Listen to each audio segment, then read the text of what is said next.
경제발전소 박연미입니다. 오늘부터 현 정부의 마지막 국감이 시작됩니다. 카카오와 네이버, 쿠팡, 배민, 나놀자부터 구글의 애플까지 국내외 플랫폼과 테크 기업의 시장 독점, 마음대로 수수료, 열악한 노동 환경이 이슈가 될 겁니다. 그림은 대충 짐작이 되는데 화살 쏘고 나서 관역 그리지는 말았으면 좋겠습니다. 제대로 공부해서 상식적으로 묻고 구체적인 대안을 얻고 시장을 기술적으로 고쳤을 방안 고민해주기 바랍니다. 남 얘기라기엔 플랫폼이 너무 일상 깊이 들어와 있거든요. 10월의 첫날, 여러분은 지금 삶을 발전시킬 경제발전소를 듣고 계십니다. 전 박연미고요.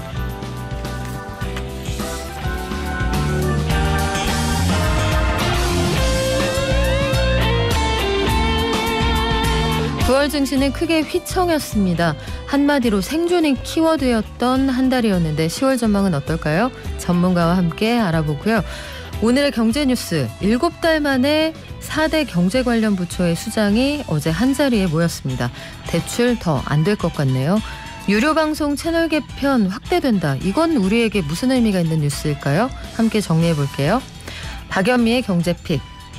최근 들어서 광화문, 곰, 말, 제주 강릉, 스피아민트, 골뱅이 이렇게 전혀 상관없어 보이는 것들이 하나의 카테고리로 묶였습니다. 바로 수제 맥주 시장 얘기인데요. 최근에는 치킨 프랜차이즈 업체까지 여기에 뛰어든다고 하는데 도대체 수제 맥주 시장의 매력이 뭔지, 구체적인 시장 규모는 어떻게 될지 알아볼게요. 마지막으로 경제탐사. 세계 콘텐츠 시장에서 연타석 홈런을 치고 있는 게 우리 드라마들입니다. 특히 넷플릭스라는 플랫폼을 타고 전 세계로 뻗어나가고 있는데 군대도 안 가면서 한국의 DP에 열광하는 외국 사람들의 심리가 뭔지, 또 오징어 게임의 인기 비결은 무엇인지 국내 최고의 평론가 김영대 평론가와 함께 알아보겠습니다. 그럼 증시 갈까요? 미래에셋증권 서상영 본부장 연결돼 있습니다. 안녕하세요. 네, 안녕하십니까. 네, 간밤 미국 증시 어땠습니까? 일단 미국 증시는 정부 셧다운 관련 법안 통과 기대로 상승 출발하기는 했었습니다. 그렇지만 부채 한도 협상 관련해서는 공화당이 반대를 하고 있다는 우려로 매물이 추리되면서 장중에 이제 하락 전환을 했었고요. 특히 조만친 민주당 상원 의원의 발언 이후에 부채 한도 문제를 더욱 자극했다라고 보아야 될 것 같습니다. 한편 이제 베드베스앤비욘드라고 욕실 제품 만드는 판매하는 회사가 있는데 여기 공급망 문제 실적이 크게 나쁘게 나오면서 공급망 문제 이슈가 부각이 되면서 낙폭을 좀 더 키웠고요. 가장 중요했던 거는 이제 분기 말이잖아요. 9월 말이었기 때문에 장 마감 직전에 펀드들의 이제 리밸런싱이 나오면서 낙폭을 좀 더 키웠기 때문에 이 부분 같은 경우는 오늘 미국 장에서는 이제 뒤들림이 좀 나올 것으로 예상을 하고 있습니다. 네, 최근에 중국에 전기 모자란다 이런 얘기도 있던데 공급망 문제가 확대되는 모양이네요. 네, 중국의 전력난이 지속되고 있는데요. 직접적인 원인이라고 할 수 있는 거는 석탄 가격 상승과 그에 따른 재고 부족, 그다음에 일부 석탄 화력 발전소가 가동을 중단해버렸고요. 여기에 날씨도 영향을 줬는데 강우량이 남부 지역 중심으로 해서 별로 안 좋았습니다. 그러다 보니까 댐 수위가 낮았고 이게 수력 발전에 별로 안 좋았죠. 문제는 이러한 요인 때문에 중국의 공장이 멈추는 상황들이 좀 많아졌었고요. 어제도 중국 정부 입장에서는 중국 공장들 좀 많은 숫자에 대해서 멈추라고 하는 지시가 좀 나왔었고요. 네. 그러다 보니까 이제 코로나로 인해서 공급망 문제가 이렇게 또 전력망 문제까지 또 나오면서 산업 전반에 악영향을 주고 있다고 보시면 될 것 같습니다. 이거는 결국은 경기 둔화 이슈를 좀 자극했고요. 여기에 이제 미국의 소매 관련 기업인 베드베스앤비욘드라는 회사가 있는데 어제 실적 발표를 했어요. 근데 예상을 크게 하회한 실적과 가이던스 발표했고요. 문제는 얘네들이 컨퍼런스 콜, 그러니까 CEO가 나타나가지고 이제 기자들하고 이제 왔다 갔다 이 얘기 하잖아요. 네. 기자들이랑 Q&A 내용 중에 우리 전반적으로 좋지는 않았는데 특히 8월 이후에 공급망 문제가 네. 너무 안 좋았다. 그러니까 재고도 별로고 살려고 하는 사람들이 있어도 우리가 물품이 없는데 어떻게 파냐. 그래서 별로 안 좋았다. 근데 이게 단기간에 끝날 게 아니라 좀 장기화될 거야 라고 얘기를 하다 보니까 이 베드베스앤비욘드뿐만 아니라 많은 그 소매 백화점이라든지 타겟, 갭, 뭐 이런 의류 판매 업종들 대부분 다 패닉셀, 그러니까 뭐 서둘러서 막 매도하는 그런 경향들이 좀 많았었습니다. 아, 그렇군요. 베드베스앤비욘드 미국에서는 웬만한 몰에 이 회사가 운영하는 가게가 다 들어가 있을 만큼 일반적인 브랜드인데 얼마나 영향을 미칠지 좀 지켜보겠습니다. 자, 미국 정치의 불확실성, 이 이슈는 여전히 영향을 미치는 건가요? 일단 뭐 셧다운은 방금 전에 그 바이든 대통령이 사인하면서 이제 피해 갔잖아요. 근데 문제는 그 부채 한도와 관련된 법안인데 하원에서는 통과되긴 했지만 공화당이 이를 반대하고 있어서 상원 통과 가능성은 좀 그렇게 높진 않아요. 특히나 이제 공화당 입장에서는 이 부채 한도를 높이는 어떠한 노력도 반대한다라고 발표를 했고요. 이게 왜 그러냐면 그 3조 5천억 달러 규모의 사입 그 기금 있지 않습니까? 사입 기금 마련하기 위해서 민주당이 그래서 이제 부채 한도를 높이려고 한다라고 공화당은 판단하고 있고요.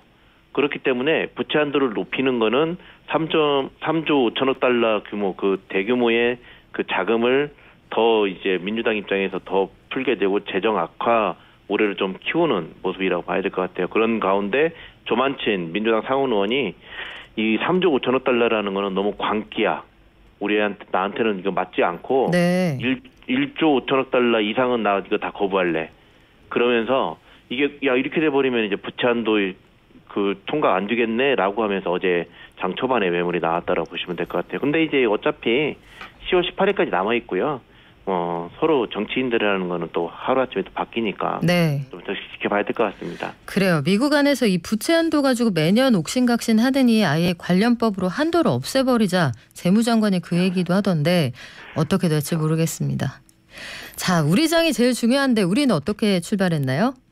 미국 장이 뭐 그 다우지수가 1.6% 급락을 하고 큰 문제가 있어서 걱정하시겠지만 큰 모습은 아니고요. 방금 전에 말씀드렸던 것처럼 장 마감을 앞두고 낙폭을 키웠던 거는 그 분기 말 펀드 이제 리밸런싱에 의한 결과이기 때문에 뭐 우려할 필요는 없습니다. 그래서 우리나라 주식시장은 0.5% 정도 하락 출발을 한 이후에 대체적으로 최근 들어서 많이 밀렸던 것들에 대한 반발 매수 유입되면서 낙폭을 좀 축소하거나 좀 관망하는 모습을 좀 보이고 있습니다. 대신에 이제 수출 증가율이 16.7%로 나오면서 일단 지난달에 비해서 크게 위축됐던 것들을 생각을 해보면 여기서 상승폭을 다시 이제 확대하거나 그러기보다는 다음 주 삼성전자 실적 발표를 기다리면서 대체적으로 관망세가 좀 짙을 것으로 판단하고 있습니다. 네, 본부장님 그 말씀 중에 리밸런싱 이거 뭔지 잠깐만 설명 좀 부탁드릴게요. 그러니까 리밸런싱이라는 거는 쉽게 말해서 펀드 안에서 서로 이제 수익이 좋고 나쁜 이 종목들을 서로 이제 교차로 매매를 하는 그런 과정이라고 보시면 돼요. 그래서 많이 올라간 종목들이 더 많이 밀린다고 보시면 될 것 같습니다. 그래서 어제도 보면 장마감 직전까지만 해도 애플이나 마이크로소프트 뭐 이런 애들이 한 0.2% 3% 상승을 하고 있었는데 30분 만에 한 1% 가까이 다 하락으로 전환을 했어요. 그렇군요. 일종의 키 맞추기 정도로 이해를 하시면 될 것 같네요. 지금까지 미래에셋증권 미디어 콘텐츠 본부의 서상영 본부장이었습니다. 방송 끝날 때 다시 만날게요. 고맙습니다. 네, 감사합니다. 코로나19 확산세 매일 말씀드리게 되는데 좀처럼 가라앉질 않는 모양입니다. 우리가 단계적으로 위드 코로나로 가기 위해서는 예방접종 빠뜨리지 않으셔야겠고요. 우리가 이동하지 않으면 코로나도 이동할 수 없다는 사실 꼭 기억해 주시기 바랍니다. 방송 중에 샵 0951로 문자 주시면 추첨해서 녹용 선물 세트 보내드리죠. 짧은 문자 50원, 긴 문자는 100원입니다. 그리고 저희 SNS 이벤트 중인데요. 인스타그램에 경제발전소 박연미입니다. 검색해 주시면 계정 팔로우하실 수 있거든요. 어제 제가 답글을 다 달아드렸는데 꽤 많이 들어오셨어요. 고맙습니다. 저희 선물도 선정해서 보내드릴게요. 깨어있는 경제발전소 매일 아침 9시 경제를 이해하는 똑똑한 습관 경제발전소 박연미입니다. 9월 증시의 키워드는 한마디로 생존이었습니다. 한 달 동안 코스피 지수가 4.1% 떨어졌고 석 달째 마이너스 수익률을 기록했다 이런 이야기가 나오고요. 연휴 이후에 증시가 좀처럼 갈피를 잡지 못하고 있는데 10월에는 어떨까요? 키움증권의 한지영 연구원 연결해 알아볼게요. 안녕하세요. 네, 안녕하세요. 네, 코스피가 다시 박스피가 되는 거냐? 이거 투자자들이 굉장히 궁금해하거든요. 네, 그래서 저희가 아까 방금 도입부에 말씀하셨다시피 9월 달에 시장이 좀 힘든 시기를 많이 겪었습니다. 그래서 많은 분들이 좀 이제 손실 혹은 이제 대응하기가 어렵다 보니까 고충을 토로하고 있는데 최근에 이제 아는 분이 이런 주식 하시는 분이 이런 얘기를 하시더라고요. 내가 집에서 호랑이를 키워도 이거보다는 덜 물리겠다고. 정말 주식하기가 많이 힘든 이러한 상황인데, 아이고. 예, 저는 그래도 너무 불안하지 않았다는 말씀을 먼저 드리고 네. 싶고요. 이렇게 9월 달에 불안을 했던 거는 미국의 금리 상승, 연준의 조기 긴축 우려, 또 미 정치권의 부채 한대 협상 등 기존의 악재들이 동시다발적으로 발생한 데서 기인합니다. 그런데 저는 봤을 때 가장 본질적인 이유는 기업 실적에 대한 자신감이 좀 떨어졌기 때문인데요. 사실 연초에도 우리 증시가 지금 말씀드린 이러한 악재들이 발생은 했었습니다. 그래도 잘 버티고 오히려 상승하는 날이 많았던 것도 그 당시만 해도 미래 실적 전망에 대한 자신감이 있었기 때문인데 지금은 3분기 실적을 앞두고 자신감보다는 계속해서 잘 나올까? 이런 좀 의구심, 불안 요인들이 자라나고 있다는 것이 저희가 기존 악재들에 대해서 좀 더 취약하게 반응하고 있다라고 보시면 될 것 같아요. 그래서 이거는 이제 10월 달부터 본격적으로 돌입이 되는 3분기 실적 시즌에서 좀 풀어나가야 될 문제라고 바라보고 있습니다. 그렇군요. 우리가 그래서 1,500만 개미가 제일 궁금한 건 10월에는 오릅니까?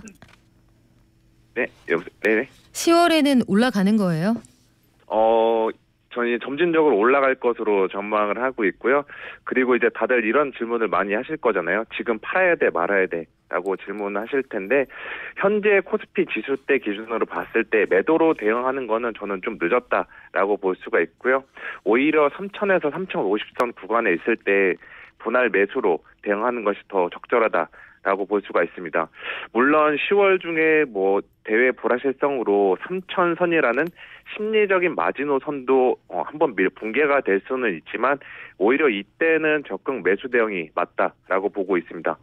왜냐하면 새로운 기회가 될 수 있기 때문인데 하나 비유를 들어서 말씀을 해드리자면은 비행기 조종사들이 농담처럼 자기 직업에 대해 하는 말이 있습니다. 뭐죠? 어떤 말이냐면요, 지루한 시간이 끝도 없이 계속되다가 간간히 끼어드는 공포의 순간을 이겨내는 게 우리가 돈을 받고 파일럿을 하는 이유라고 말이죠. 그래서 이거는 주식 투자할 때도 마찬가지라고 생각을 하고 있어요. 그래서 우리가 주식 투자를 통해서 재테크를 성공할 수 있는지 판가름하는 거는 중간중간에 시장의 위기가 찾아오는 순간에 우리가 역발상으로 대처할 수 있는 이러한 행동이라고 보고 있거든요. 저는 그래서 10월 달에 증시가 만약에 3,000선 아래로 밀릴 때는 이때는 새로운 매수 기회다라는 차원으로 접근해야 한다라는 말씀을 드리고 싶습니다. 아, 네. 좀 강하게 마음을 좀 담대하게 키울 필요도 있는 구간이다. 이런 말씀인데 네, 우리 맞습니다. 그래서 어떤 업종 지켜보면 좋아요? 예, 그래서 업종 크게 봤을 때는 3분기 실적 성장이 기대되는 저는 이제 업종들로 꼽고 있는데 이번에 오늘 아침에 발표된 9월 수출에서 확인할 수 있듯이 반도체, 자동차 이러한 주력 수출 대형주들은 여전히 실적이 좋게 나올 것으로 전망을 하고 있습니다. 그래서 이러한 대형주들은 어떻게 보면 계좌에 좀 많은 비중을 가져가시는 게 좋다라고 볼 수가 있고요. 또 이제 그 외에도 대형주 말고도 이제 테마주들 쪽에서도 한번 접근해 볼 만한 거는 저는 위드 코로나 수혜가 예상되는 테마주들에 한번 주목해 볼 필요가 있습니다. 예컨대 어떤 것들이에요? 단순히 이제 해외 여행으로 나가는 것보다는 국내 여행 사업 비중이 높은 호텔, 복합 리조트, 카지노 이런 쪽 국내에 대한 매출 비중이 높은 업종과 기업들에 주목할 필요가 있다라고 말씀을 드리고 싶은데 지금 이제 한국이나 미국 같은 경우 다른 나라들도 아마도 10월 이후로는 위드 코로나에 돌입을 하면서 이제 본격적으로 이제 코로나 이전으로 돌아가려고 시도할 전망입니다. 다만 그렇게 봤을 때 여전히 과거처럼 우리가 해외로 자유롭게 나가는 건 어렵다라고 볼 수가 있는데 이렇게 봤을 때 해외여행으로 늘어나가는 것보다는 저는 국내 여행으로 좀 더 사람들이 많이 돌아다니는 쪽에 집중을 하고 해야 된다. 라고 말씀을 드리고 싶어요. 그렇게 됐을 때 이제 호텔, 리조트 등 국내 여행 및 레저를 즐기는 수요에 대해서 상대적으로 회복 탄력성, 다시 말해서 수요 증가세가 강하게 일어날 것으로 저는 전망을 하고 있기 때문에 이들 기업들의 실적 개선에 대한 기대감을 투영해 봤을 때 저는 이제 위드 코로나 주 내에서도 이제 국내 여행 사업 비중이 높은 업종들을 추천해 드리고 있습니다. 네, 오징어 게임 테마주 같은 K 콘텐츠 관련 주식들 최근에 많이 올랐는데 이쪽도 계속 가는 건가요?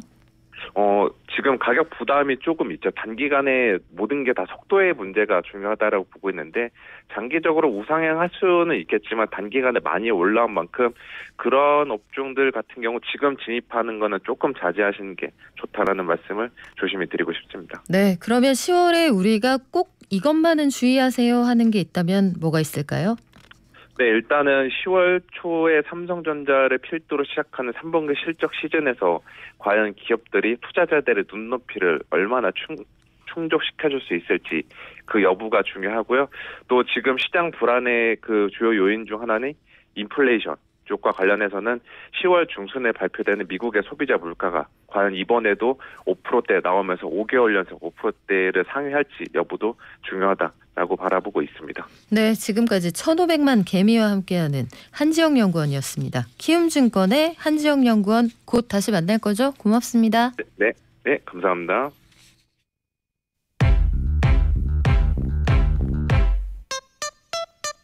돈이 굴러가는 기본적인 흐름. 잘 먹고 잘 사는 게 주식 관련해서 가짜 정보가 많더라고요. 용어라든지 이런 게 너무 어려우니까 잘 모르는 사람들도 쉽게 접할 수 있는 서민들 정책을 많이 좀 알려줬으면 좋겠습니다. 지금 여러분께서는 경제발전소를 듣고 계십니다. 뉴스엔 끝이 없습니다. 아침에 10분만 투자하면 충분히 따라잡을 수 있는 10분 경제. 오늘은 한국경제신문의 임현우 기자가 정리했습니다. 안녕하세요. 네, 안녕하세요. 네, 어제 재정통화금융당국 수장 4명이 7달 만에 한자리에 모였습니다. 결론이 뭔가요? 네, 홍남기 경제부총리와 이주열 한국은행 총재, 또 고승범 금융위원장과 정은복 금융감독원장이 어제 은행회관에서 거시경제금융회의를 열었습니다. 말씀대로 4명이 한자리에 모인 것은 지난 2월 이후에 7개월 만인데요. 또 금융위원장과 금감원장이 교체된 이후로는 처음이었습니다. 이 관심은 아무래도 가계부채 관리 방안에 집중이 됐는데요.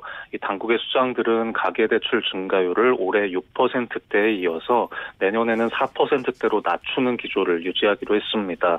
또 이 정부는 대출이 꼭 필요한 분들에 대한 보호 방안까지 포함해서 가계부채 관리 대책을 10월 중에 발표하기로 했습니다. 결국은 대출이 더 안 될 것 같다 이런 얘기인데 내년에 가계부채 증가율 4%로 묶는다 하면은 올해하고 비교해서 뭐가 달라지는 거예요? 네, 일단 어제 카카오뱅크가 마이너스 통장 대출을 연말까지 중단하겠다 이렇게 발표를 했는데요. 지금 1, 2금융권 할 것 없이 가계대출 총량을 관리하려고 여러 가지 조치를 이어가고 있는데 이런 대출 절벽이랄까요? 이런 것들이 당분간 계속될 것으로 볼 수 있겠습니다. 이 금융위원회는 지난 4월 달에 가계부채 대책을 발표하면서 가계대출 증가율을 내년에는 코로나 이전 수준인 4%대로 관리하겠다고 밝힌 바 있는데요. 어제 회의에서 참석자들이 이런 기조를 재확인했습니다. 홍남기 부총리는 가계부채 증가세를 최대한 억제하면서 실수요자들은 상환능력 범위 안에서 대출 받을 수 있는 방향성을 모색하겠다고 말했는데요. 이 회의 참석자들도 가계부채의 빠른 증가 속도가 실물 경제에 부담이 될 수 있다. 이런 점의 의견을 같이 했습니다. 이게 그 코로나 이전 수준으로 대출의 증가폭을 관리한다. 근데 자산의 가격은 그때보다 훨씬 높아졌단 말이죠. 대내외 리스크에 대한 우려 때문이다라고는 하는데 당국자들이 어떤 입장을 보였던가요? 네, 어제 경제 여건을 둘러싼 대내외 리스크에 대해서는 많이 우려를 표명했습니다. 일단 최근에 글로벌 공급 병목 현상이 있고 또 미국의 테이퍼링이나 중국의 부동산 부실 이런 리스크들이 상존하고 있기 때문인데요. 선제적인 대응이 필요하다는 점에 인식을 같이 했습니다. 또 차관급 거시경제금융회의 같은 협력 체계도 긴밀하게 가동하겠다고 밝혔습니다.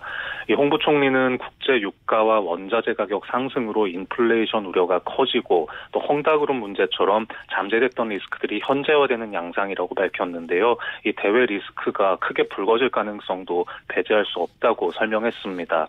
다만 불확실성이 있긴 하지만 글로벌 경제 또 우리나라 경제의 회복 흐름은 계속될 것으로 봤는데요. 이 경기 회복과 함께 금융 불균형을 완화하기 위해서 어떤 조화로운 정책의 폴리시 믹스가 필요하다. 또 방역과 민생이 함께하는 단계적인 일상 회복 방안 이런 것이 필요하다는 점에도 공감을 했습니다. 지금 코로나 확진자가 줄지 않으면서 위드 코로나가 예상대로 전환이 가능할지 걱정이 좀 많은 상태인데요. 정부의 대응을 좀 지켜봐야 될 것 같습니다. 이번에는 유료 방송들의 채널 변경이 더 자주 일어날 수 있다 이런 소식이 들어와 있는데 이 홈쇼핑이나 지역 방송 채널 번호가 지금은 1년에 한 번만 바뀌는데 더 자주 바꾼다 이런 얘기인가요? 네, 일단 과학기술정보통신부가 이 개편 방안을 마련하고 있는데요. 말씀대로 지금은 채널 번호를 1년에 한 번만 바꿀 수 있는데 여기서 2번을 더 허용해서 연간 3회까지 가능하도록 하는 방안입니다. 다만 추가되는 2번의 변경은 일부 번호만 변경하는 소규모 개편이어야 한다 이런 전제를 달았습니다. 이 채널이 자주 바뀌면 아무래도 시청자들로서는 좋을 게 없습니다. 지금도 1년에 한 번 바뀌는 채널을 헷갈려하는 분들이 많기 때문인데요. 아무래도 횟수가 늘어나면 즐겨보시던 채널이 갑자기 또 바뀌는 불편이 늘어날 겁니다. 보통 요새 케이블이나 IPTV 가입하시면 채널 개수가 100개, 200개 맞아요. 넘어가는데요. 네. 이렇게 채널을 다 확인해야 되는 불편함이 좀 많습니다. 근데 지금 말씀하신 것처럼 예컨대 우리는 이런 식으로 기억한단 말이죠. 모래시계는 6번에서 한다. 옛날 얘기인데요. 대추나무 사랑 관련해는 9번에서 본다. 이런 인식이 있는데 요거를 왜 자꾸 바꾸는 거예요? 물론 이 지상파 채널은 해당이 안 됩니다만. 네, 일단 정부의 명분은 유료 방송 채널의 자율권 강화입니다. 이게 민간 상품 성격이 있기 때문인데요. 다만 이 업계 간의 이해득실 관계가 아주 첨예하게 얽혀 있습니다. 가장 예민한 곳이 홈쇼핑인데요. 이 홈쇼핑은 유료 방송 사업자한테 수수료를 많이 내야 좋은 채널 번호를 받을 수가 있습니다. 지금은 1년 단위로 계약을 하고 있고요. 회사들이 낸 송출 수수료만 지난해 2조 원을 넘어섰습니다. 이 홈쇼핑 회사들은 송출 수수료를 더 인상되는 계기가 될 수 있지 않느냐 이렇게 반발을 강하게 하고 있고요. 또 우리가 PP라고 부르는 일반 방송 채널들도 이 채널 사업자들을 줄 세우게 하는 어떤 역효과가 나타날 수 있다 이렇게 우려하는 목소리가 있습니다.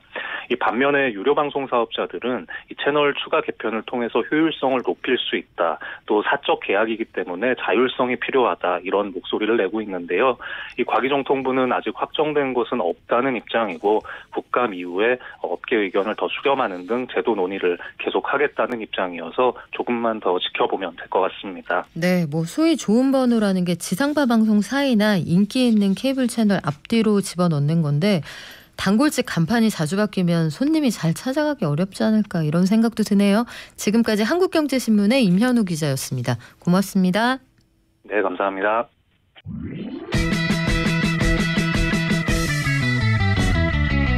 발빠른 경제발전소. 경제발전소 박연미입니다에서는 여러분의 소중한 의견을 받고 있습니다. 짧은 문자 50원, 긴 문자 사진 문자 100원, 샵 0951 또는 TBS 앱을 통해 받습니다.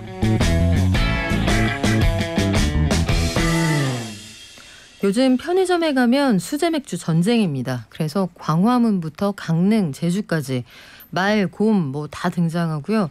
밀가루도 있고 스피아민트도 나오는 것 같아요. 이거는 껌 상표였던 것 같은데 이런 이름을 달고 있는 수제 맥주가 정말 많은데 여기에 치킨 프랜차이즈 업체까지 추가로 뛰어든다고 합니다. 왜 그럴까요? 주류 문화 칼럼니스트 세종사이버대학교 바리스타 앤 소믈리에학과 명욱 교수님 모시고 말씀 나눠볼게요. 안녕하세요. 안녕하세요. 명욱입니다. 네, 이름 되게 길어요. 바리스타 앤 소믈리에. 그러니까 나는 커피도 알고 술과 관련해서도 빠삭하게 알고 있다. 느낌 빡 오는데요. 자, 고맙습니다. 갑자기 대형 치킨 프랜차이즈 업체가 네. 맥주도 우리가 만들지 네. 왜 그러는 거예요? 네, 이게 아시다시피 수제 맥주라는 이름 자체만으로 비싸게 팔 수 있습니다. 그렇죠. 이제 일반 생맥주 하면은 3,500원, 4,000원 정도 하는데 수제 맥주라는 이름만으로 6,000원 정도, 5,000원, 6,000원 받을 수 있고 이 일반 생맥주는 양이 많잖아요. 네. 근데 수제 맥주는 또 양을 그렇게 많이 안 준단 말이에요. 300ml, 감질나게. 350. 그렇죠. 네. 그러다 보니까 실질적으로 한 2배 정도의 수익을 낼 수 있는 그런 모델이긴 해요. 다만 이제 이게 그 기존의 디자인이나 또는 이런 그 스타일이나 이런 거를 다 인건비로 좀 녹여내야 되는데 오히려 그런 부분을 통해서 맥주의 부가가치 올리겠다. 네. 뭐 이렇게 또 판단하기도 하는 거죠. 그래요. 수제 맥주에 대해서 여러 가지 평가가 엇갈리는데 자 크래프트 비어라는 제목만 달아도 일단은 수익성이 올라간다. 좋은 건지 나쁜 건지 모르겠습니다만 브랜드가 굉장히 다양한 게 사실이에요. 곰, 말 이런 동물부터 제주, 강릉, 광화문, 강서 뭐 동네별로 에일이 지금 다 있고요. 네. 수제 맥주 시장 자체가 굉장히 볼륨이 커졌다 이렇게 이해할 수 있겠네요. 그렇죠. 뭐 일단은 한국 수제 맥주 협회에 따르면은 2017년 433억 원에서 뭐 지난해 1,180억 원으로 늘고 2023년까지 3,700억 원으로 는다라고 발표를 하긴 했는데 다만 좀 여러 가지를 좀 봐야 될 것 같습니다. 이 부분은 단순히 지금 말씀하신 곰말 이런 그 협업을 해서 만든 제품까지 다 수제로 봐야 될 것이냐 아니면 정말로 수제 맥주를 봐야 될 것이냐 이런 정의가 아직 확실히 잡혀 있지 않기 때문에 이 부분은 좀 더 저희가 주의 있게 볼 필요가 있다. 이렇게 말씀드리겠습니다. 수제 맥주라는 게 결국은 수공업으로 한 땀 한 땀 손으로 만들었다 이런 의미가 있는 거잖아요. 네, 맞습니다. 하지만 곰과 말이 등장한다고 해서 공장에서 찍어낸 게 이게 수제 맥주냐 이거는 좀 반론의 여지가 있다는 맞습니다. 거죠. 하지만 라벨은 또 손으로 붙였다 이렇게 얘기할 수도 있겠네요. 자, 수제 맥주 어디서부터 어디까지인지 헷갈리지만 생각해보면 우리가 일제시대 때부터 맥주를 마셨는데 수제 맥주 붐이 건 좀 늦었다는 생각이 들어요. 맞습니다. 그건 왜 그래요? 이게 이제 기본적으로 맥주 공장을 차리기 위해서는 엄청난 거대한 시설이 필요했는데 2000년 초반에 하우스 맥주란 거를 허용을 하잖아요. 허용을 하고 2014년부터 뭐가 바뀌냐면 기존에는 하우스 맥주는 우리 매장에 온 손님 대상으로만 맥주를 팔 수 있었어요. 아, 가게 밖으로 못 나간다? 못 나가죠. 네. 근데 2014년부터 외부 유통을 할 수 있게 된 거예요. 엄청난 변화가 있었겠네요. 엄청난 변화죠. 그래서 결국은 이제 자영업의 세계에서 이제 기업의 세계로 들어가게 된 것이고요. 두 번째는 또 뭐냐면은 이런 상황에서 세금 구조가 고급 주류, 고급 맥주에 맞게끔 개정되었습니다. 구체적으로요? 그러니까 예전에는 그 가격에 세금이 붙었거든요. 네. 근데 가격에 세금이 붙는다는 건 뭐냐면 개발비, 인건비, 디자인비 모두가 다 더 투여를 하면 세금도 올라가서 가격 경쟁력이 낮아진다는 뜻인데 그게 양으로 바뀌었어요. 양의 세금 붙는 걸로. 그걸 이제 종가세에서 종량세로 바뀌었다 이렇게 얘기를 하는데 그러다 보니까 뭐 개발비나 인건비나 디자인비 이런 부분들이 추가적인 세금이 붙지 않다 보니까 고급 맥주 시장에서 경쟁할 수 있는 경쟁력이 생기게 된 거죠. 아, 종가에다가 세금을 붙이면 만약에 내가 한 땀 한 땀 정성스럽게 만들어서 최종적으로 여기 10,000원이 투입됐다 하면 10,000원에 따른 세금을 낼 텐데 이렇게 만들다 보니 조금밖에 못 만들어서 3,000원어치밖에 못 만들었으면 그 양에 따라서 내면 더 유리해졌겠네요. 그렇죠. 맞습니다. 그래서 실질적으로 이것이 바뀐 다음에 고가 맥주는 가격이 약간 내려갔고요. 반대로 저가 맥주는 살짝 올라간 그런 경향을 또 보이고 있습니다. 그래요. 그것도 어쨌든 소비자 후생 측면에서는 뭐 나쁘지는 않은 건데 편의점에 가보면 정말 별의 별 맥주가 다 있거든요. 맞습니다. 우리나라 맥주가 이렇게 많았던가 싶을 정도인데 수제 맥주들 보면은 상당 부분이 OEM 방식으로 진행이 된다면서요? 맞습니다. 이게 원래 기존에 OEM이 없었어요. 우리나라의 주류에. 수출만 가능했고 이것이 안 되는데 이것도 작년에 법이 바뀌었습니다. 네, 그래서 기존에 자신이 맥주 공장을 가지고 있으면은 다른 맥주 공장에다가 OEM 맡길 수 있게 된 거예요. 이 뜻이 뭐냐면 자기가 아무리 작은 곳을 가지고 있다 하더라도 맥주 공장만 가지고 있으면 큰 곳을 통해서 대량 생산할 수 있게끔 바뀐 거죠. 그러다 보니까 서로 협업이 많이 일어나는 과정에서 다양한 지금 수제 맥주들이 일어나게 된 것이고요. 뭐 대표적으로 뭐 곰표 땡땡 맥주라든지 이런 것들은 대기업인 L사에서 현재 생산을 진행을 하고 있죠. 근데 이제 이런 대기업 공장을 활용해서 하는 것도 대기업 입장에서도 굉장히 좀 좋은 겁니다. 왜냐하면은 일단 수제 맥주를 우리가 도와주고 있다 이런 명분이 하나 쓰기도 하고 또 자산이 남는 공장을 활용하기도 하고 또 요즘 다 소주 맥주는 다 매출이 떨어졌어요. 아, 기존에. 네네, 회식을 안 하니까. 그렇죠. 실은 소주 맥주는 국민 술이라기보다는 회식의 술이거든요. 그렇기도 하고 사실 소주를 소주잔에 따르고 네네. 맥주를 맥주잔에 따르고 이렇게 먹기보다는 네네. 함께 곁들여 먹을 때가 맞습니다. 많죠. 네. 그러니까 위하여를 위한 이런 그렇죠. 술들에 대한 경향이 큰데 그런 걸 안 하다 보니까 매출이 떨어졌는데 그 매출이 떨어진 부분을 타사의 수제 맥주를 OEM 방식으로 수주하면서 메꾸게 된 거죠. 아, 이건 마치 항공기 손님이 줄어드니까 화물 날라서 돈 버는 거랑 비슷하네요. 맞습니다. 그리고 무엇보다 더 중요한 게 대기업 입장에서는 이러한 잘 팔리는 맥주, 잘 팔리지 않은 맥주, 그러니까 사업성이 있는 것과 없는 것에 대한 제품에 대한 레시피를 확보할 수 있어요. 아하. 미래지향적으로 그 맥주 사업을 어떻게 읽어갈 것인가 하는 부분에 있어서 굉장히 많은 인사이트를 주는. 이런 맛은 좋아하고 이런 맛은 안 팔리는구나. 그게 네. 데이터로 축적이 될 맞습니다. 거고요. 네. 그래서 요즘에 유독 그렇게 에일이 많이 나오는구나 맞습니다. 싶기도 하네요. 네. 한동안 우리나라의 맥주는 라거가 선점하고 있었는데 자, 대규모 자본이 투입이 돼서 수제 맥주를 캔으로 포장할 수 있는 시스템이 필요하다. 네. 근데 여기 투자할 수 있는 회사가 얼마나 되겠느냐 이런 논란도 있었는데 맞습니다. 네. 수제 맥주 업체가 생각보다 몇 개 안 되지 않을까 이런 생각을 저는 사실 했었거든요. 네, 생각보다 많은 것이 이제 150개. 150개라기보다 정확하게 얘기하면 150개의 주류 면허라고 좀 표현하는 게 맞을 것 같고요. 네. 뭐 이 중에서 지금 한 90% 정도는 뭐 속된 말로 거의 아사 직전. 네, 이런 상황입니다. 그거는 편차가 왜 이렇게 심합니까? 결국은 예전에 수제 맥주 성지라고 한다면 네. 경리단길, 그쵸. 이태원, 성수동 이런 곳이었잖아요. 일단 이런 곳이 코로나로 인해서 타격을 받았고요.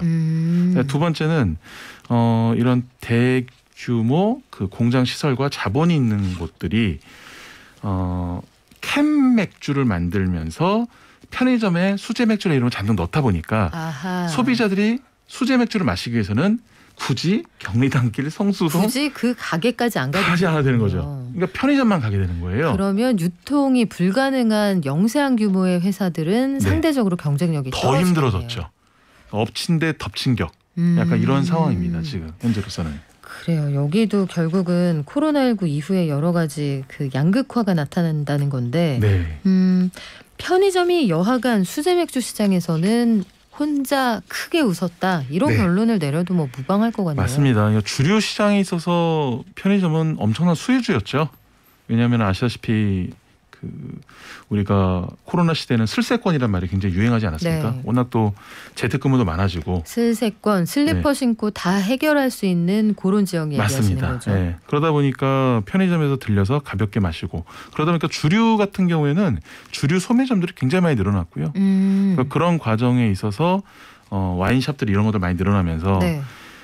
편의점 같은 경우에는 주류에 대한 이런 그 제품 종류를 굉장히 많이 구비를 했는데 또 편의점 입장에서 굉장히 좋은 게 뭐냐면 주류를 팔면은 소비자들이 주류만 구입하지 않습니다. 그렇죠. 그냥 가긴 또 아쉬우니까 그쵸. 네. 여기에다가 어떤 안주가 어울릴까 고민하게 네. 되죠. 맞습니다. 그러니까 거기를 통해서 결국 안주도 사게 되고 뭐 다음날 도시락을 산다든지 샐러드 산다든지 그러니까 추가적인 매출이 이뤄지다 보니까 굉장히 주류는 또 효자 상품이죠. 거기에 또 편의점들은 어쨌든 대기업들이 운영하잖아요. 그러다 보니까 스마트 오더 시스템을 이용을 해서 주문을 해놓으면 그 주문을 해놓으면 자기가 와서 편의점에서 픽업만 할 수 있게끔 시스템 만들다 보니까 뭐 요즘은 굉장히 고가의 주류도 편의점에서 팔 수 있는 그런 시대가 온 거죠.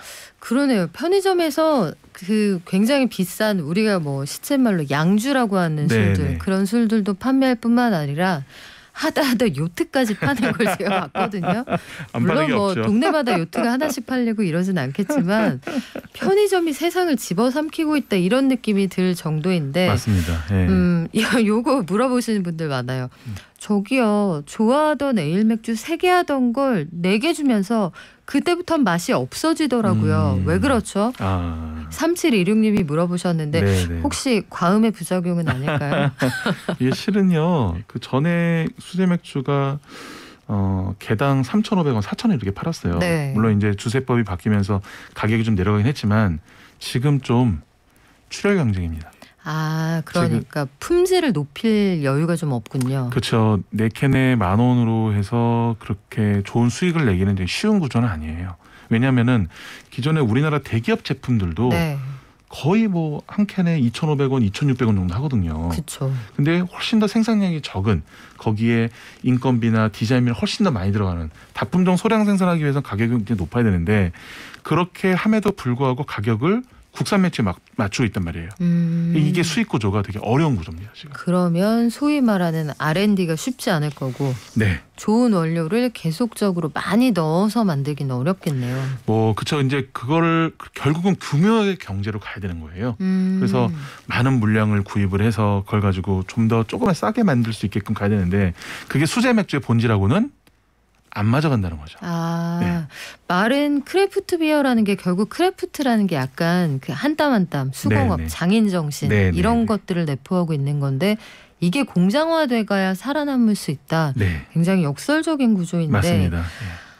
수제 맥주다 하면은 이제 대기업에서 기계로 다시 만들어낸다. 네. 그러면 신사동 그 가로수길이나 경리단길에 프랜차이즈 커피 들어올 때랑 비슷한 현상이 나타나지 않을까 맞습니다. 싶은데요. 그래서 굉장히 좀 지금의 그 편의점에 있는 수제 맥주들을 보면은 이거를 소비자들이 언제까지 즐길까라는 약간 의구심이 들기도 해요. 왜냐하면은 지금 기존에 있었던 레트로적인 브랜드를 활용해서 네. 그걸 가지고 수제 맥주라고 내보내고 있는데 소비자들이 내년이나 이때쯤에는 좀 지루해할 수 있지 않나. 네, 저는 그런 생각이 듭니다. 그래서 반대로 좀 더 품질이나 맥주의 본질을 좀 찾아서 가는 것이 앞으로의 미래에 우리나라 맥주 산업을 생각해서는 더 필요한 것이 아닌가 이렇게 네, 생각을 하기도 하고요. 장기적으로 생각하면 그럴 것 같아요. 7457님이 제가 한 달 전에 회사 동생에게 동물 맥주가 있다고 들었어요. 맛은 별로라고 하네요. 저는 69년생인데요. 제가 생각하는 그 동물은 다른 식재료가 생각이 나거든요. 근데 요즘 기업들도 한우물만 파지는 않네요. 저희도 뭐 이것저것 만들고 있는데 결국은 맛이에요. 그렇죠? 그렇죠. 네. 근데 결국은 이제 맥주 같은 경우에는 기간 산업으로 이어지는 경우가 굉장히 많아서 자본이 굉장히 많을수록 굉장히 유리한 구조입니다. 절대적으로. 그러다 보니까 치킨 업체들 같은 경우에도 사업을 확장하고 싶은 거예요. 근데 어쨌든 간에 그 치킨과 맥주라는 저 국민적 또 공감대가 있기 때문에 네. 사업을 또 확장할 수 있는데 이게 또 프리미엄에 붙어 있단 말이에요. 그러면 당연히 뭐 실은 들어가고 싶은 마음이 간절하겠죠. 그러면 치킨 회사가 만드는 맥주의 품질, 네. 위생 이런 게 보장이 돼야 소비자들에게 사랑을 받을 텐데 네. 일단 시제품 같은 게 이미 나와 있는 거예요. 그렇죠. 이제 지금 같은 경우에는 뭐 시제품 같은 경우 나와 있기도 하고 M&A를 통해서 그 양조장을 인수를 하기도 하고 또는 이제 이번에 뭐 그 제주 땡땡 맥주에서 네. 같이 나온 그런 맥주 같은 경우에는 이런 OEM 방식보다는 그냥 제조사에서 그 치킨 업체 이름을 같이 넣어서 만든. 아하. 그래서 어떻게 보면 OEM 방식보다는 그냥 제조사의 맥주인데 이름만 약간 그 치킨 업체 이름이 좀 들어간 그런 형태로라고 좀 볼 수 있을 것 같습니다. 명욱 교수님과 함께하는 경제발전소의 박연미처럼. 네. 치킨과 맥주라는 이 세계 최강의 페어링을 네네네. 이기기가 쉽지 않을 텐데 그렇죠. 그러면 기존의 맥주만 만들던 수제 맥주 업체들의 입장은 어떻게 되는 겁니까? 네, 결국은 너무 한쪽으로 지금 쏠리고 있고 국민적 또는 이제 소비자적으로 봤었을 때는 수제 맥주는 다 편의점에 있는 무슨 뭐 곰 맥주, 네. 말 맥주 뭐 이런 식으로 생각을 되다 보니까 진정한 수제 맥주의 가치를 좀 알려줬으면 좋겠다라는 게 하나가 있고 또 전통주 같은 경우에는 기본적으로 인터넷에서 다 보고 구매를 할 수 있는데 네. 수제 맥주는 그게 안 돼요. 안 되죠. 네, 안 되다 보니까 이런 거를 많이 풀어달라고 얘기를 하는데 또 문제도 있습니다. 여기에. 왜냐하면은 기본적으로 전통주는 다 우리나라 국산 농산물 또는 지역의 농산물로 만드는데 이 맥주는 수제 맥주를 하더라도 99%가 다 수입 농산물로 만들어요. 그렇죠. 그게 호프라고 하나요? 네.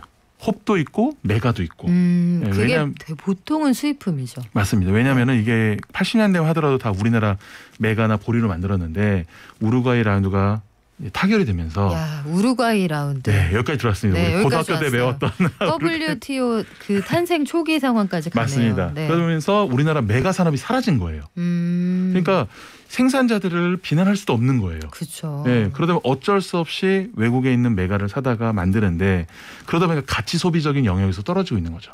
다만 군산 같은 곳에서 지금 지자체가 그 협업으로 국산 메가를 만들고 있어요. 그래서 이런 거를 좀 써주고 또 소비자도 알아주는 이런 문화가 또 굉장히 중요하다. 저는 이렇게 좀 보고 있습니다. 그래요. 그러면 수제 맥주의 다음 스텝은 어떻게 가는 거예요? 결국은 지금 이 수제 맥주를 하는 이 이름 자체도 좀 아까 말씀하셨듯이 고민을 좀 많이 해야 되잖아요. 그래서 매니아들은 대부분 이걸 수제 맥주라고 안 불러요. 네. 아, 우리는 그런 거는 수제 맥주로 치지 않아요. 이런 거예요? 네, 뭐 콜라보레이션 했다 그래서 뭐 그 컬래버 맥주라든지, 네, 뭐 이런 식으로 좀 많이 부르기도 하고요. 그래서 결과적으로는 수제 맥주에 대한 정의가 또 한 번 좀 일어나야 될 것 같고, 그리고 국산 메가를 사용하는 이런 제품에 대해서 소비자가 한 번 더 바라보면서 이 가치 소비에 대한 거를 한 번 더 고민을 했으면 좋겠어요. 그러고 그렇게 국산 농산물로 우리나라 수제 맥주들이 좀 더 많아진다면 그것은 인터넷에서 팔 수 있는 명분도 생기게 되고요. 온라인 판매들이. 그 온라인 판매할 때 아마 미성년자 주류 구입 문제 이것 때문에 이게 막혀 있는 거 그것도 하나의 영향이라고 보는데. 그것도 있고 또 하나는 이제 기존에 일반적으로 유통하시는 분들이 싫어하시죠. 아하, 싫어하시죠. 네, 주류 그렇죠. 도매 업체가 그런 방식을 반길 리가 없죠. 왜냐하면 자신들의 또 영역을 또 어떻게 보면 침범하는 그런 부분도 있어서 그런 부분도 있고 뭐 청소년적인 부분도 있는데 요즘은 근데 거의 그 성인 인증이 굉장히 확실하기 때문에 그런 부분 많이 사라졌다 이렇게 좀 보고 있습니다. 자, 여기에서도 한 걸음 더 들어가 보니까 플랫폼 규제 이슈가 여기에서도 들어있네요. 맞습니다. 여기까지는 생각을 못했는데 소비를 뒷받침하는 여러 가지 조치가 필요하다 이런 얘기도 있어요. 네, 맞습니다. 그래요. 막걸리 같은 전통주 이런 것들하고는 좀 다르게 수제 맥주 시장이 성장하고 있는데 앞으로는 어떻게 될지 우리한테 뭐가 좋은지 한번 공부해봤습니다. 지금까지 주류문화 칼럼니스트 세종사이버대학교 바리스타 앤 소믈리에학과 명욱 교수였습니다. 고맙습니다. 감사합니다. 깊이 있는 경제 발전소. 시민과 함께 공부하는 경제 시사 프로그램 경제발전소 박연미입니다. 어제 한번 잠깐 말씀드렸는데 아마존 이베이에 달고나 메이킹 키트가 등장했습니다. 한국에서 직구해 가면 6만 원이 좀 넘는데 없어서 못 판다고 하네요. 그리고 그 에피소드별로 오징어 게임에 나오는 그 트레이닝복, 가면, 양은 도시락 이런 게 잘 팔린다고 하는데 세계 각국에서 지금 구슬치기하고 무궁화 꽃이 피었습니다 하느라고 난리라고 합니다. 오징어 게임 K 콘텐츠의 달라진 위상을 증명하는 작품이기도 한데 군대 안 가본 외국 사람들이 DP에 왜 열광하는지, 오징어 게임은 우리 건데 왜 따라하고 있는지 오늘 경제탐사에서 국내 최고의 평론가 김영대 평론가와 함께 알아볼게요. 안녕하세요. 네, 안녕하세요. 김영대입니다. 네, 옛날에 오징어 게임하고 무궁화 꽃이 좀 하셨죠? 저는 오징어를 했던 기억은 나요. 그거랑 1, 2, 3, 4도 하잖아요. 네. 근데 오징어 제 세대인데도 오징어 뭐지? 순간 살짝 의아하는 분들도 있더라고요. 요것도 있고 달팽이 게임도 있어요. 달팽이는 진짜 모르겠다. 서울 사람. 자, 먼저. 거기는 언제 충북? 저희요? 네네. 그럼요. 네. 여기서는 저희는 또 이 힙한 청소년들은 달팽이 게임 좀 해줘야 되는 거라. 먼저 DP가 8월에 나왔으니까 이거부터 얘기를 해볼게요. 한국 군대 내부의 부조리를 적나라하게 꼬집었다 이런 내용인데 해외에서는 의무복무제가 없는 나라가 많기 때문에 한국적 병역 문화가 굉장히 낯설 수 있거든요. 그렇죠. 근데 왜 좋아할까요? 일단은 가장 중요한 거는 일단 그냥 재밌다는 거예요. 재밌는데 그럼 소재가 일단 뭐 낯설면은 좀 접근성이 어렵고 이런 경우가 있을 텐데 이거 같은 경우는 공감의 포인트가 하나가 있고 그냥 단순히 신기하고 재미있는 포인트가 하나가 있어요. 그러니까 예를 들면 지금 DP가 인기 있는 나라들 중에서도 징병제를 실시하고 있는 나라들이 있거든요. 이제 베트남하고 태국 같은 경우. 그런 경우에는 곧바로 감정이 이입이 되는 측면이 있죠. 어머 나도 이랬어. 네, 뭐 그런 것도 있고 이제 군대라는 것이 또 이게 나름 보편적인 또 문화고 거기에서 어떤 이게 또 징병제를 통해서 군입대를 한 경우에 느껴지는 또 압박감이나 그런 또 불합리가 있을 때 느껴지는 그런 것들이 다르기 때문에 그런 것에서는 공감대가 하나가 있는 거고 또 이 징병제가 없거나 이런 비슷한 상황에 처해 있지 않은 사람들은 한국이라는 나라가 최근에 관심의 대상이 되기 때문에 한국이라는 나라가 저런 게 있어? 그리고 아직도 저런 일이 벌어지고 있어? 라면서 매치가 안 되는 거죠. 네, 매치가 안 되고 의문점을 표하기도 하고 심지어는 이건 이제 재미있는 현상인데 이제 한국이 아무래도 K-팝, K-컬처가 이제 유명하잖아요. K-팝 팬들이 엄청 많거든요. 근데 지금 당장 이들에게는 생존에 걸린 문제이기도 한 겁니다. 뭐냐면 지금 우리 좋아하는 우리 아이돌, 네, 최애 아이돌이 군대를 안 간 사람들이 많지 않습니까? 대다수가 안 갔잖아요. 그쵸. 아직은. 지금 NCT도 어떻게 해야 될지 모르겠어요. 네. 그 사심을 드러내시면 어떡해요. 근데 네. 지금 당장 만약에 군대를 가면 저런 일들이 벌어지지 않을까 너무 지금 두려운 겁니다, 사실은. 그러면 예컨대 우리 지민이 군대 어떻게 보내 이런 마음이 생긴다는 그럼요. 거예요? 당연히 그럴 수 있다고 보고 뭐 그걸 의식해서라기보다는 어쨌든 국방부에서도 뭐 성명을 발표했지 않습니까? 이거 김보통 씨가 뭐 7년 전, 6년 전에 겪은 내용이라고 하는데 지금은 그렇지 않다. 그리고 보직을 없애겠다. 네. 지금은 그렇지 않지만 보직은 없애겠다. 지금이 그렇지 않다라는 말은 저 군대 갔을 때도 들어봤던 것 같아요. 항상 같은 말인 것 같은데. 그래요. 지금 말씀하신 것처럼 저는 군대를 안 갔지만 주변에 이제 친구들 얘기 들어보면 내가 쓰던 물통이 6.25 때 거다. 이런 얘기하는 친구들이 맞아요. 있었거든요. 자, DP는 그렇다고 치고 오징어 게임이 정말 뜨겁습니다. 이게 난리도 아닙니다. 넷플릭스로 공급이 되는 세계 83개국 중에 79개 나라 정도에서 지금 이제 1등을 한다고 그새 하죠. 또 업데이트 됐어요. 76개국까지는 봤는데. 네. 6개에서 3개에 얹었다고 하는데 뭐 76이든 79이든 대단한 숫자잖아요. SNS에서 오징어 게임 챌린지 영상까지 쏟아지고 있다고요? 지금 이 뭐 오징어 게임 챌린지 뭐 음악도 좋고 뭐 거기에 나오는 각종 옷 뭐 의상들 뭐 무늬들 뭐 인형들 이런 거 모든 거 할 것 없이 지금 소위 말하는 인터넷을 장악을 하고 있습니다. 저도 제 큰딸아이가 하루 종일 오징어 게임 관련된 거를 틀어서 정말 머리가 마비될 지경인데 이게 지금 외국 팬들이 지금 그러고 있다라는 거예요. 한국에서의 일이 아니라. 그래서 관련한 음악들을 뭐 벨소리로 만들고 그걸 알람으로 활용을 하고 지금 또 할로윈 시즌이 다가오고 있지 않습니까? 이게 또 약간 또 무시무시하고 그런 내용이기 때문에 안 보신 분들을 위해서. 기가 막히네요. 타이밍이. 이제 10월 말에 다 트레이닝복 입고 다니는 사람 많겠어요. 이거 지금 저는 좀 아쉬운 게 이 머천다이즈라고 하잖아요. 이거를 미리 좀 막대한 물량을 확보를 했더라면 지금 어마어마한 부가 수입을 올렸을 것 같은데 지금 그러지는 못하고 있다고 들었어요. 지금 공식 굿즈가 아직 안 나왔다면서요. 근데 그게 왜 그랬을까? 아마 넷플릭스 쪽에서 이 정도의 파급력을 예상하지는 못한 것이 아닌가라는 생각도 들고 그러니까 사실 앞으로는 이런 부분이 경제적으로 봤을 때는 굉장히 보강돼야 될 부분이에요. 가령 예를 들면 그 기묘한 이야기로 번역이 되나요? 스트레인저 띵스라는 그 드라마가 있었죠. 넷플릭스 오리지널. 이것만 해도 그 완벽하게 제품들이 다 이미 준비가 돼 있는 상태에서 어마어마한 부가수익을 올렸거든요. 근데 지금 오징어 게임이 지금 그 이상 가는 뭐 넷플릭스 역사상 가장 큰 히트작이 될 수가 있다. 지금 이런 전망까지 나오고 있습니다.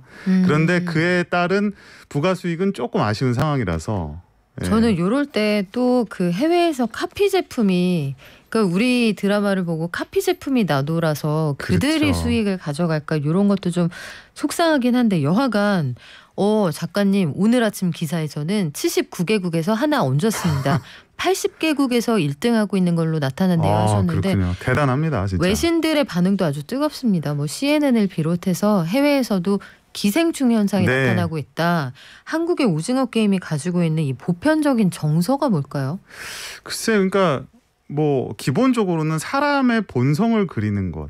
그러니까 그리고 이 사회에서 사람들이 느끼는 저는 좀 추상적인 언어로 표현을 하자면 압박감. 이 프레셔에 대한 부분. 그러니까 사람이 전부 다른 것 같지만 우리가 뭐 국경이나 뭐 국적이나 민족이나 다 다르게 살고 있는 것 같지만 기본적으로 우리가 느끼고 있는 압박감들이라는 게 현대 사회에서 매우 비슷한데 그거를 지금 이 컨텐츠를 가장 잘 만들 수 있는 한국이라는 나라가 속된 말로 때깔 좋은 화면, 음악 그리고 보편적인 어떤 스토리라인 그리고 최근 한국 콘텐츠들이 공통점이 있습니다. 뭐냐면 굉장히 한국적인 것 같잖아요. 하지만 보면은 직관적으로 빨려드는 단순함, 이 심플리시티를 갖고 있어요. 그래서 오징어 게임도 그 게임, 그다음에 그 노래 무궁화꽃이 피었습니다라는 그런 멜로디 같은 것들이 사람들에게 어떤 장벽을 느끼지 않고 직관적으로 와닿고 바로 매력을 느낄 수 있게 합니다. 이런 것들이 지금 K 콘텐츠가 가지는 굉장한 힘이고 이게 앞으로도 뭐 그래서 더욱더 좋은 전망을 갖고 있다고 볼 수 있을 것 같아요. 그래요. 이게 무궁화꽃이 피었습니다. 이런 거는 뭐 쉽게 따라할 수 있는데 오징어 게임 그 인기 비결은 그런 것들이라고 말씀을 해주셨어요. 근데 이게 추가 수익을 거두기 어려운 구조로 계약이 돼 있다라는 지적들이 있는데 네. 저는 일단 추가 수익이고 뭐고 이 시나리오가 10년 동안 한국에서는 찬밥이었잖아요. 사실 그게 더 중요한 거예요. 황동혁 감독이 도가니 감독이 각본을 쓰고 만든 게 오징어 게임인데 10년 동안은 아무도 투자하지 않으려고 했던 것에 글로벌의 큰 손이 투자해서 이렇게 큰 수익을 얻었다. 그 수익을 얻고 나니까 찬사한단 말이죠. 추가 수익 얘기할 게 아니라 투자 먼저 짚어봐야 되는 거 아니에요? 너무 진짜 좋은 지적이고 그런 말을 하는 사람들을 제가 많이 못 봤는데 여기 있네요. 역시 네, 발전소장님이십니다.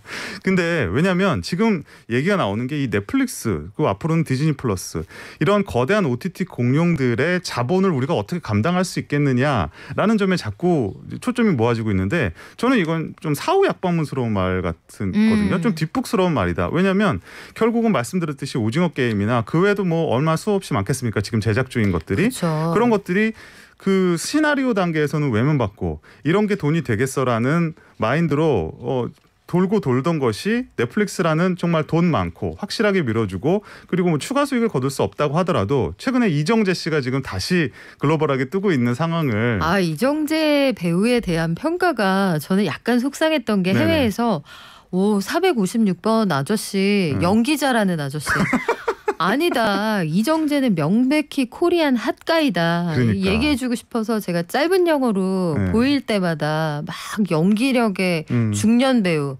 456번 아저씨라고들 얘기를 해서 코리안 핫가이다 계속 쓰고 있는데 역부족입니다. 우리 X세대 박연미 그 평론가께는 태연 없다. 느낌.